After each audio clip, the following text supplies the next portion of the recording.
दोस्तों, अगर आप भी विराट कोहली और ईशान किशन को खतरनाक खिलाड़ी मानते हैं तो हमारी इस वीडियो को लाइक जरूर कीजिएगा।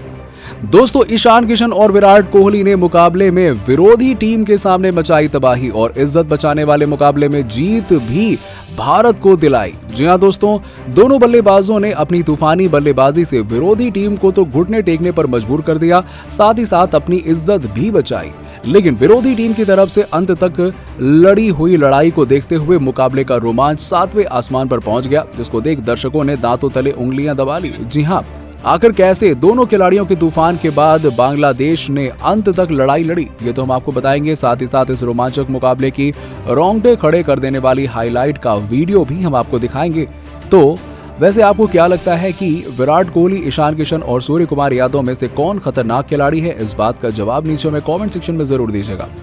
दोस्तों, रोहित शर्मा की गैर मौजूदगी में भारतीय टीम ने अपनी इज्जत को दांव पर लगाया, जहां पर कप्तान केएल राहुल की अगुवाई वाली भारतीय टीम ने टॉस हारकर पहले बल्लेबाजी की और विरोधी टीम को आड़े हाथों लेते हुए मुकाबले से बाहर फेंक दिया। जी हां, जहां पर भारतीय टीम ने 50 ओवर में 409 रन बनाए और इस लक्ष्य का पीछा करने के लिए जब विरोधी टीम नाकाम रही। दरअसल भारतीय टीम की तरफ से रोहित शर्मा की गैर मौजूदगी में ईशान किशन और शिखर धवन ने पारी की शुरुआत की। हालांकि दोनों रनों की बारिश करने के इरादे से मैदान पर उतरे थे, लेकिन पिछले 2 मैचों के हीरो मेहदी हसन ने एक बार फिर से भारतीय टीम को परेशान किया और पहला विकेट 15 रन के स्कोर पर गिरा दिया, जहां पर शिखर धवन मात्र 8 गेंदों पर 3 रन बनाने के बाद एलबीडब्ल्यू आउट हो गए और अब बल्लेबाजी करने के लिए विराट कोहली आए। तो वहीं विराट कोहली और ईशान किशन ने पारी को बड़ी ही शानदार तरीके से संभाल लिया और इस अंदाज से पारी को संभाला जिसको देखकर दुनिया के सभी क्रिकेटर हैरान रह गए। जी हां, जहां दोस्तों विराट कोहली और ईशान किशन ने मिलकर 290 रनों की साझेदारी कर डाली, जिसमें ईशान किशन ने अपना रौद्र रूप दिखाते हुए इस सीरीज के बेहतरीन गेंदबाज इबादत हुसैन को 1 ओवर के अंदर ही 3 चौके और 1 छक्के के साथ 18 रन जड़ दिए और अपना अर्धशतक 49 गेंदों पर पूरा कर लिया। तो दूसरी तरफ से बेहतरीन बल्लेबाजी कर रहे विराट कोहली ने टीम को संभाला और आपको बता दें कि 24 ओवर में ईशान किशन ने अपना पहला शतक 84 गेंदों में पूरा कर लिया और इतना ही नहीं, अगले ही ओवर में विराट कोहली ने अपना अर्धशतक 54 गेंदों में पूरा कर लिया।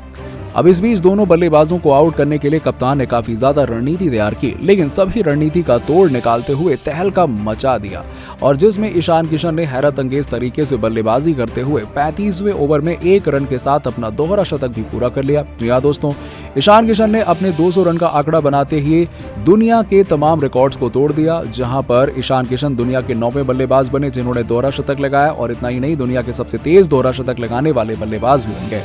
हालांकि अगले ओवर में उनको तस्कीन अहमद ने बाउंड्री पर खड़े लिंटन दास के हाथों कैच आउट करवा दिया और आपको बता दें कि ईशान किशन ने 131 गेंदों पर 24 चौके और 10 छक्कों की मदद से 210 रन की पारी खेली और इस बीच उनका स्ट्राइक रेट 162 का रहा और जिसके बाद बल्लेबाजी करने श्रेयस अय्यर आए, परंतु अब लगातार विकेट पर विकेट गिरते जा रहे थे, जहां पर श्रेयस अय्यर इबादत हुसैन की गेंद पर 6 गेंद पर 3 रन बनाने के बाद लिंटन दास के हाथों कैच आउट हो गए और 39वें ओवर में वो आउट हो गए और अब बल्लेबाजी करने के लिए मैच समाप्त करने के लिए कप्तान केएल राहुल आए, लेकिन आज कल केएल राहुल का भी बल्ला नहीं चला और आपको बता दें कि 10 गेंदों पर 8 रन बनाने के बाद केएल राहुल 41वें ओवर में इबादत हुसैन के द्वारा क्लीन बोल्ड हो गए। इसके अलावा विराट कोहली ने भी अपना अर्धशतक 85 गेंदों पर पूरा किया, जहां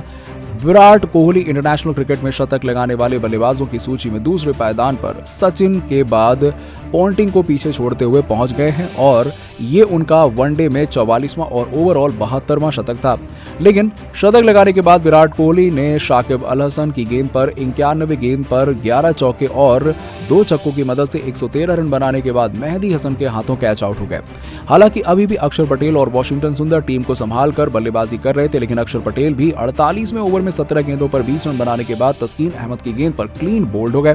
तो वॉशिंगटन सुंदर भी 27 गेंदों पर 37 रन बनाने के बाद 49वें ओवर में शाकिब अल हसन की गेंद पर क्लीन बोल्ड हो गए और पारी के अंतिम ओवर में मुस्तफिजुर रहमान की गेंद पर शार्दुल ठाकुर भी 3 रन बनाकर दास के हाथों कैच आउट हो गए और इसी के साथ ही भारतीय टीम ने 50 ओवर में 409 रन 8 विकेट के नुकसान पर बना दिए और दूसरी तरफ से बांग्लादेश की टीम की तरफ से इबादत हुसैन, शाकिब अल हसन और तस्कीन अहमद ने 2-2 और मुस्तफिजुर रहमान के साथ मेहदी हसन ने 1-1 विकेट हासिल किया। लेकिन 410 रनों के लक्ष्य का पीछा करने के लिए जैसे ही बांग्लादेश की टीम आई तो बांग्लादेश की तरफ से पारी की शुरुआत करने अनामुल और कप्तान लिंटन दास आए। हालांकि विरोधी टीम की ताबड़तोड़ अंदाज से पारी को शुरुआत करना चाह रही थी, लेकिन अनामुल 5वें ओवर में पहली गेंद पर अक्षर पटेल के द्वारा 8 रन बनाने के बाद सिराज के हाथों कैच आउट हो गए, जिसके बाद बल्लेबाजी करने शाकिब आए तो दूसरी तरफ से कप्तान लिंटन दास भी 26 गेंदों पर 29 रन बनाने के बाद सिराज की गेंद पर ठाकुर के हाथों 8वें ओवर में कैच आउट हो गए। इतना ही नहीं, बल्लेबाजी करने के लिए आए मुशफिकुर भी 7 रन बनाने के बाद अक्षर पटेल की गेंद पर 13वें ओवर में क्लीन बोल्ड हो गए और बल्लेबाजी की जिम्मेदारी यासिर और शकीब पर आई और 20वें ओवर में यासिर अली 30 गेंदों पर 25 रन बनाने के बाद मलिक की गेंद पर एलबीडब्ल्यू आउट हो गए और अब बल्लेबाजी करने के लिए महमदुल्लाह आए।